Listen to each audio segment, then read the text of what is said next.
৭৫-এর পর স্বাধীনতা বিরোধীদের ক্ষমতার অংশীদারিত্ব করা হয় বললেন প্রধানমন্ত্রী। কোটা আন্দোলনে জঙ্গি অনুপ্রবেশের অভিযোগ। ১৩ দিন পর সীমিত আকারে ট্রেন চলাচল শুরু। ১০ আগস্ট পর্যন্ত স্থগিত এইচএসসি ও সমমান পরীক্ষা। কারফিউ শিথিল হওয়ায় স্বাভাবিক ছন্দে জনজীবন। সকাল থেকে বৃষ্টির দুর্ভোগে নগরবাসী। জামালপুরে যমুনা নদী রক্ষা বাঁধে ভাঙন। এবং হামাস প্রধান ইসমাইল হানিয়া হত্যার প্রতিশোধ নেয়ার ঘোষণা ইরানের। গাজা ইসরায়েলি হামলায় আল জাজিরার 2 সাংবাদিক নিহত।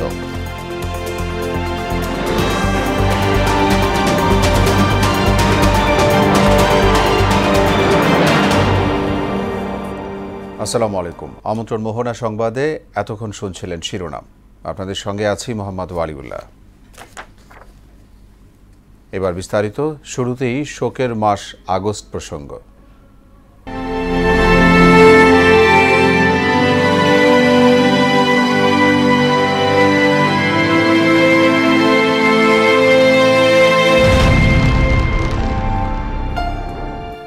৭৫-এর পর স্বাধীনতা বিরোধীদের ক্ষমতার অংশীদারিত্ব করা হয়েছিল বলে অভিযোগ করেছেন প্রধানমন্ত্রী শেখ হাসিনা। শোকের মাস উপলক্ষে কৃষক লীগের স্বেচ্ছায় রক্তদান কর্মসূচি উপলক্ষে আয়োজিত আলোচনায় তিনি একথা বলেন। যুদ্ধাপরাধীদের বিচার করতে গিয়ে অনেক বাধার সম্মুখীন হতে হয়েছে বলেও জানান তিনি। কোটা আন্দোলনে জঙ্গিদের অনুপ্রবেশ হয়েছে বলেও অভিযোগ করেন প্রধানমন্ত্রী শেখ হাসিনা।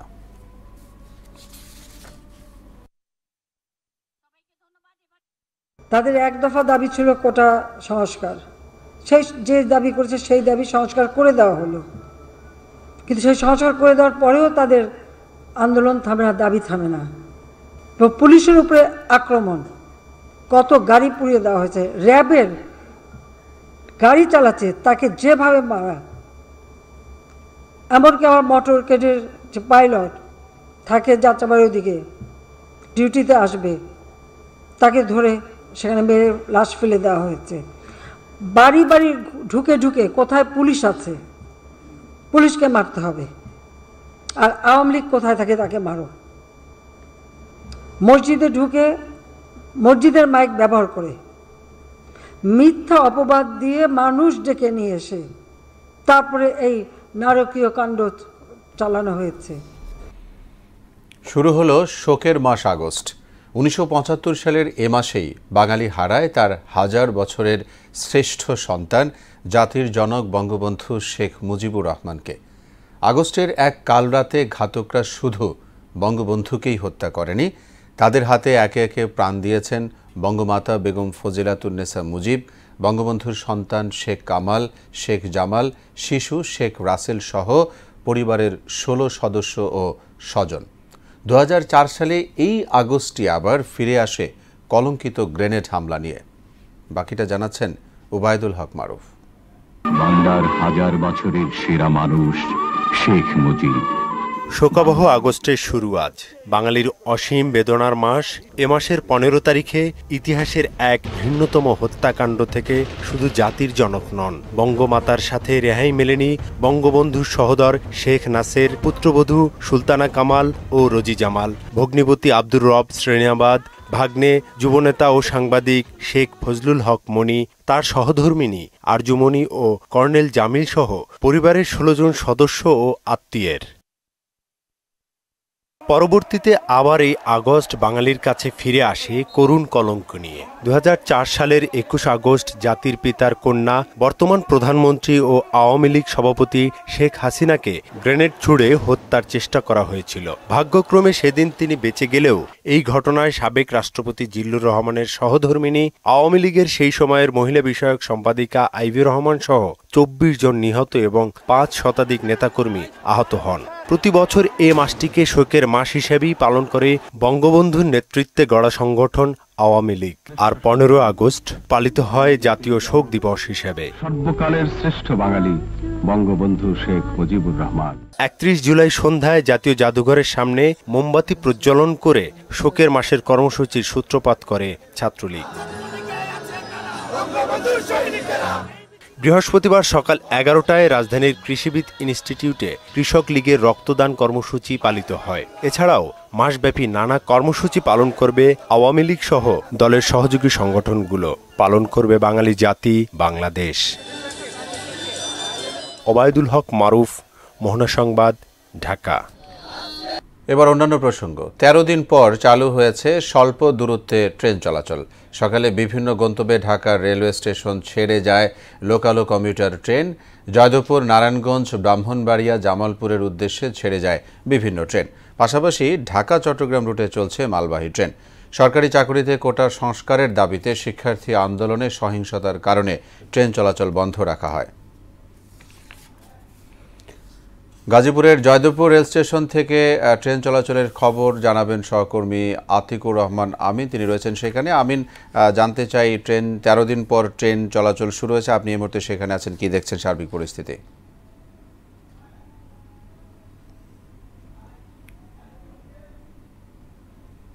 সারা দেশের সাথে কিন্তু স্বল্প দূরত্বের যে ট্রেন চলাচলের কথা তা কিন্তু সকাল থেকে শুরু হয়েছে। আমি এখন আছি জয়দেবপুরের যে রেলওয়ে জংশন আছে, এখান থেকে আমি আপনাদেরকে এই মুহূর্তের চিত্রটা দেখানোর চেষ্টা করছি।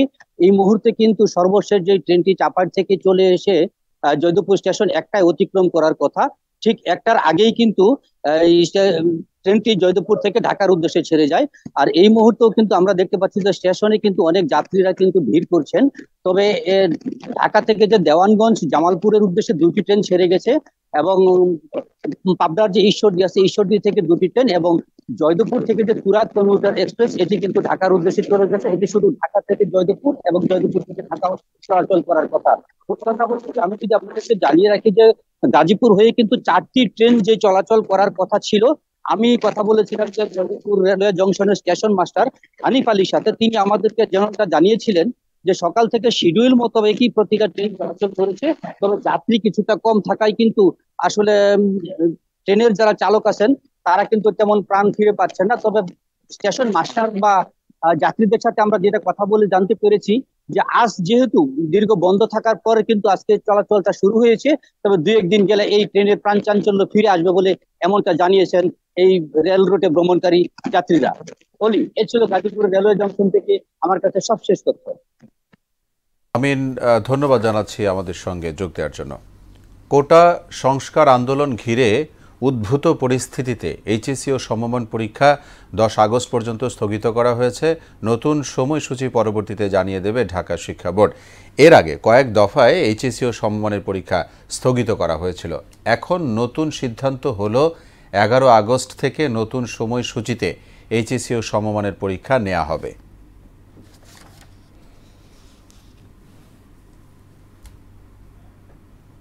কারফিউ শিথিল থাকায় স্বাভাবিক ছন্দে ফিরেছে দেশ। ঢাকা ও আশপাশের 4 জেলায় রাত 8টা পর্যন্ত মোট 13 ঘন্টা কারফিউ শিথিল থাকছে। এতে কর্মব্যস্ত হয়ে পড়েছে রাজধানী। সড়কে বেড়েছে যানবাহনের চাপ, গুরুত্বপূর্ণ সড়কে সৃষ্টি হয়েছে যানজট। এতে ভোগান্তিতে পড়েছেন কর্মজীবী মানুষ। সকাল থেকে থেমে থেমে বৃষ্টির কারণে দুর্ভোগে পড়েছেন নগরবাসী। জলাবদ্ধতা না থাকলেও অসহনীয় যানজটের কবলে পড়েন কর্মজীবী মানুষ। এদিকে আবহাওয়াবিদ আব্দুর রহমান খান জানান, 3 আগস্ট পর্যন্ত দেশজুড়ে ভারী বৃষ্টিপাত হবে। মৌসুমি বায়ু সক্রিয় থাকায় চলতি মাস জুড়ে বৃষ্টি হতে পারে। এতে পাহাড়ি এলাকায় ভূমিধসের আশঙ্কা রয়েছে। সমুদ্র বন্দরকে 3 নম্বর সতর্ক সংকেত দেখাতে বলা হয়েছে।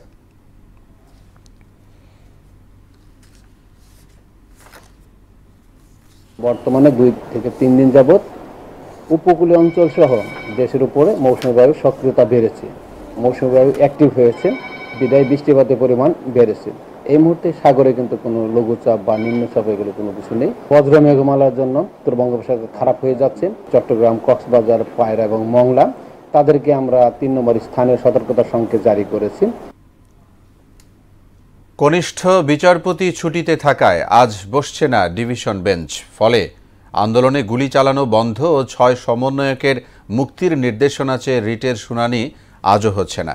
এ বিষয়ে গত সোমবার রিট করেন সুপ্রিম কোর্টের আইনজীবী মঞ্জুর আল মতিন ও আইনুন নাহার সিদ্দিকা। পরদিন এ বিষয়ে শুনানি হলেও বুধবার বেঞ্চের জুনিয়র বিচারপতি এস এম মাসুদ হোসেন দোলন অসুস্থতার কারণে ছুটি নেন। ফলে ঝুলে যায় শুনানি।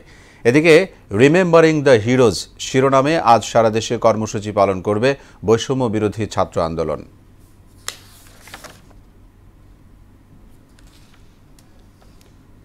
জামালপুরে বন্যার পানি কমতে শুরু করায় যমুনা নদীর বাম তীর বাঁধে ভাঙন শুরু হয়েছে। এটি রোধে তীরে স্থায়ী বাঁধ ও রাস্তা নির্মাণের দাবি জানিয়েছেন এলাকাবাসী। তবে যমুনার বাম তীর রক্ষা ইতিমধ্যেই প্রকল্প হাতে নেওয়া হয়েছে বলে জানিয়েছে পানি উন্নয়ন বোর্ড।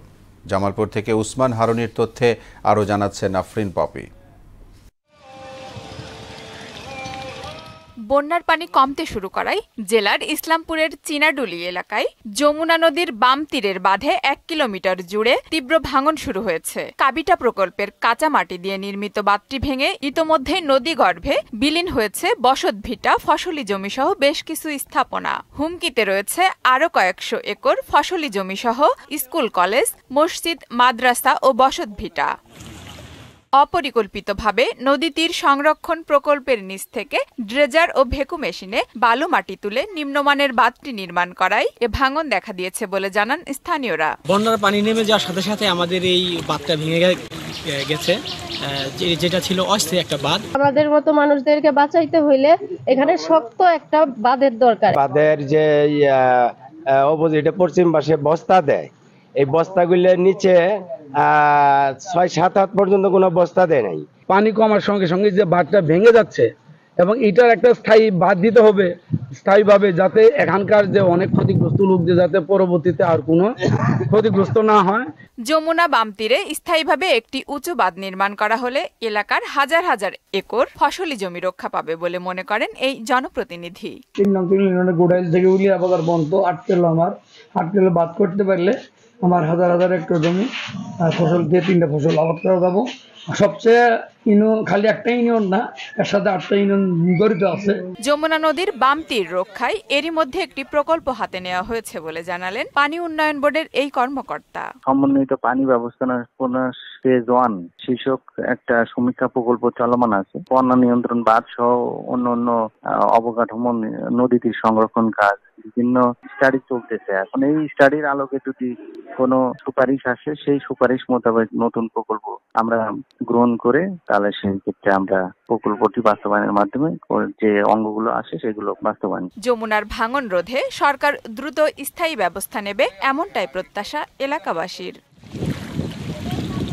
আফরিন পপি, মোহনা সংবাদ। রিমেম্বারিং দ্য হিরোজ শিরোনামে ময়মনসিংহে কর্মসূচি পালন করছে বৈষম্য বিরোধী ছাত্র আন্দোলন। এ নিয়ে জানাতে আমাদের সঙ্গে যোগ দিচ্ছেন সহকর্মী রুবায়েত বাপ্পি। বাপ্পি, জানতে চাই আন্দোলনের খবর কি দেখছেন সেখানে?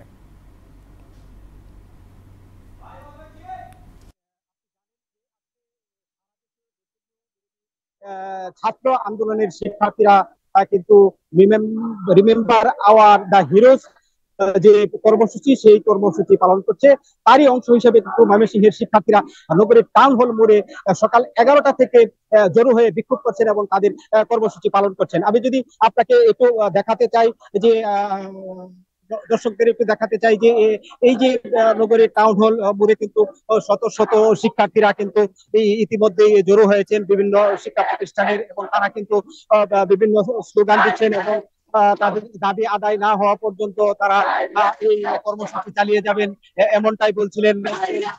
দেখতে পাচ্ছেন যে এখানে শত শত শিক্ষার্থীরা তারা এখানে এসেছেন এবং তাদের যে দাবি, যে তাদের সহপাঠী যারা ইতিমধ্যেই তারা যারা নিহত হয়েছেন তাদের বিচার দাবি সহ তারা যে 9 দফা দাবি পেশ করেছেন, সেই 9 দফা দাবি যতক্ষণ পর্যন্ত বাস্তবায়ন না হবে ততক্ষণ পর্যন্ত কিন্তু তারা আন্দোলন চালিয়ে যাওয়ার ঘোষণা দিয়েছেন। এবং আজকে কিন্তু এই টাউন হল মোড়ে ব্যাপক শিক্ষার্থীর উপস্থিতি লক্ষ্য করা গেছে এবং তারা বৃষ্টিকে উপেক্ষা করে কিন্তু এখানে তারা তাদের আন্দোলন চালিয়ে যাচ্ছে।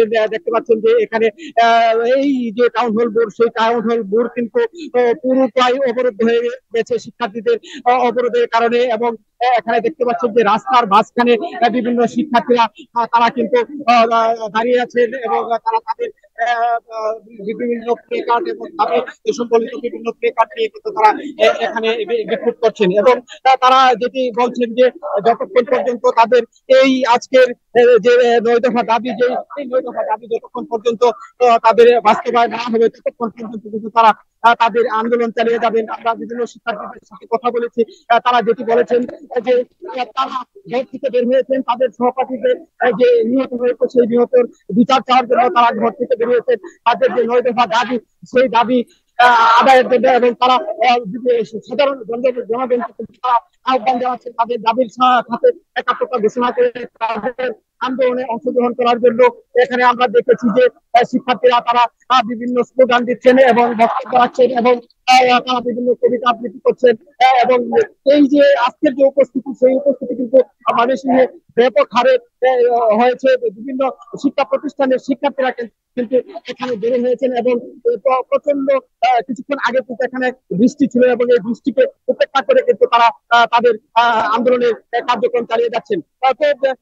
সর্বশেষ যদি বলা যায় যে আজকে ময়মনসিংহের যে শিক্ষার্থীদের আন্দোলন, সেই আন্দোলনকে ঘিরে কিন্তু ময়মনসিংহে কিছুটা উত্তপ্ত অবস্থা বিরাজ করছে। তো এই ছিল আমার কাছে ময়মনসিংহ থেকে শিক্ষার্থীদের আন্দোলনের সর্বশেষ। রুবায়েত বাপি, আপনাকে ধন্যবাদ জানাচ্ছি আমাদের সঙ্গে যোগ দেওয়ার জন্য। ময়মনসিংহ থেকে বৈষম্য বিরোধী ছাত্র আন্দোলনের খবর বলছিলেন রুবায়েত বাপি। টানা 2 বছরের করোনার ধকল কাটিয়ে উঠতে না উঠতেই আবারও বিপাকে দেশের পর্যটন খাত। চলমান আন্দোলন, কারফিউ পরিস্থিতিতে পর্যটক শূন্য সাগরকন্যা কুয়াকাটা। বছরের এই সময়ে পর্যটন কেন্দ্রটি দেশি বিদেশি পর্যটকে মুখর হওয়ার কথা থাকলেও এবছরের দৃশ্যপট একেবারেই ভিন্ন। এতে উদ্বিগ্ন এ খাতের ব্যবসায়ীরা। তবে পরিস্থিতি স্বাভাবিক হওয়ার সঙ্গে সঙ্গেই ব্যবসায় গতি ফিরবে বলে আশা করছেন ব্যবসায়ী নেতারা। পটুয়াখালী থেকে গৌতম হালদারের তথ্যে আরও জানাচ্ছেন শারমিন স্বর্ণা। মেঘ রোদ্দুরের খেলা, দক্ষিণে বাতাস আর সবুজ বনানীতে ঘেরা প্রকৃতির মাঝে প্রতি বছর হাজারো পর্যটকে মুখর থাকে কুয়াকাটা সমুদ্র সৈকত। হই হুল্লোড়ে দীর্ঘ 18 কিলোমিটার সৈকত মাতিয়ে রাখেন দেশি বিদেশি ভ্রমণ পিপাসুরা। তবে বর্তমানে পর্যটক শূন্য এই গুরুত্বপূর্ণ ভ্রমণ স্পট। আবাসিক হোটেল, মোটেল, রেস্তোরাঁ, রিসোর্ট পাড়াগুলোয় শুনশান নীরবতা। দেশের চলমান পরিস্থিতিতে এমন সংকটে পর্যটন সংশ্লিষ্ট ব্যবসায়ীরা অবরোধের কারণে কোনো দূরপাল্লা গাড়ি আসতো না, এর জন্য কোনো টুরিস্টও আসতে পারে না। যোগাযোগ ব্যবস্থা বন্ধ থাকার কারণে মূলত সে লসটা হয়েছে আর কি। আমাদের অনেকগুলো কর্পোরেট প্রোগ্রাম হওয়ার কথা ছিল, সেগুলো সব ক্যান্সেল হয়ে গেছে। শোপিস, খেলনা কিংবা মুখরোচক আচার সহ বিভিন্ন পণ্যের বেচা বিক্রি আর হকারদের হাকডাকও নেই সৈকত পাড়ায়। অলস সময় পার করছেন দোকানিরা। আমরা দোকানপাট খুলি, কোনো কাস্টমার নাই, বিসমিল্লাহ পর্যন্ত হয় না দোকানে। আশাবাদী যে সামনের কিছু লোক আসবে, গাড়ি ঘোড়া ছাড়ছে। আশা করি সামনে আস্তে আস্তে পর্যটক বাড়বে আমাদের কুয়াকাটা। পদ্মা সেতু উদ্বোধনের পর দেশের দ্বিতীয় বৃহত্তম পর্যটন কেন্দ্র কুয়াকাটায় পর্যটক সমাগম বাড়ায়, বিনিয়োগও বেড়ে যায়। এমন তথ্য দিয়ে শীঘ্রই সময় বদলে যাওয়ার প্রত্যাশা জানান এ ব্যবসায়ী নেতা। বড় ধরনের হোটেল আছে, সেই বড় ধরনের হোটেলেও 1 টাকা ইনকাম নাই। ছোট বড় প্রত্যেকেরই এই কয়দিনে মোটামুটি ইনকাম তো নাই। পর্যটন সেবা নিশ্চিত করা যাচ্ছে না। পর্যটকরা নাই বিধায় এখানে যে স্টাফ আছে তাদের বেতনাদি, বিদ্যুৎ বিল, খাওয়ান পরন প্রত্যেকটাই তাদের সবই গায়ে বেজে গেছে, যার জন্য পর্যটন শিল্পে কুয়াকাটা একটা বড় ধরনের ধস নেমেছে। বিপুল পরিমাণ রাজস্ব দিয়ে কুয়াকাটার পর্যটন খাত আবারও দেশের অর্থনীতিতে ভূমিকা রাখবে বলেও আশা জানান তিনি। শারমিন স্বর্ণা, মোহনা সংবাদ। কোটা আন্দোলনকে কেন্দ্র করে সহিংসতা ও হতাহতের ঘটনায় জাতিসংঘের মানবাধিকার কমিশনের চিঠির জবাব দিয়েছে সরকার। চিঠিতে মানবাধিকার বিষয়ক হাইকমিশনার ভলকার তুর্ককে বলা হয়েছে, পরিস্থিতির সুযোগ নেয়া তৃতীয় পক্ষের সন্ত্রাসী কার্যক্রম এবং শিক্ষার্থী আন্দোলনের পার্থক্যের বিষয়ে পরিষ্কার হতে হবে। বর্তমানে ঘটনার বিচারিক ও প্রশাসনিক তদন্ত চলছে, তাই এ নিয়ে চূড়ান্ত মন্তব্য করা থেকে বিরত থাকা উচিত। প্রধানমন্ত্রী শেখ হাসিনার পক্ষ থেকে গত 29 জুলাই পররাষ্ট্র সচিব মাসুদ বিন মোমেন চিঠির জবাব দেন। গত 23 জুলাই প্রধানমন্ত্রীর কাছে লেখা চিঠিতে ভলকার আন্দোলনকারীদের উপর নির্যাতন বন্ধে পদক্ষেপ নেওয়ার আহ্বান জানান। এই ছিল এখনকার মতো সংবাদ। শেষ করব তার আগে শিরোনামগুলো জানাবো আরও একবার।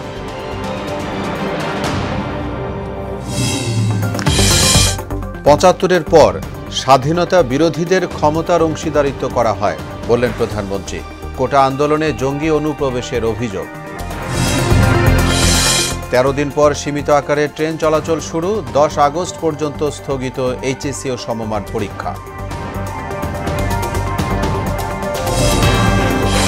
কারফিউ শিথিল হওয়ায় স্বাভাবিক ছন্দে জনজীবন। সকাল থেকে বৃষ্টির দুর্ভোগে নগরবাসী। জামালপুরে যমুনা নদী রক্ষা বাঁধে ভাঙন। এবং হামাস প্রধান ইসমাইল হানিয়া হত্যার প্রতিশোধ নেয়ার ঘোষণা ইরানের। গাজা ইসরায়েলি হামলায় আল জাজিরার 2 সাংবাদিক নিহত।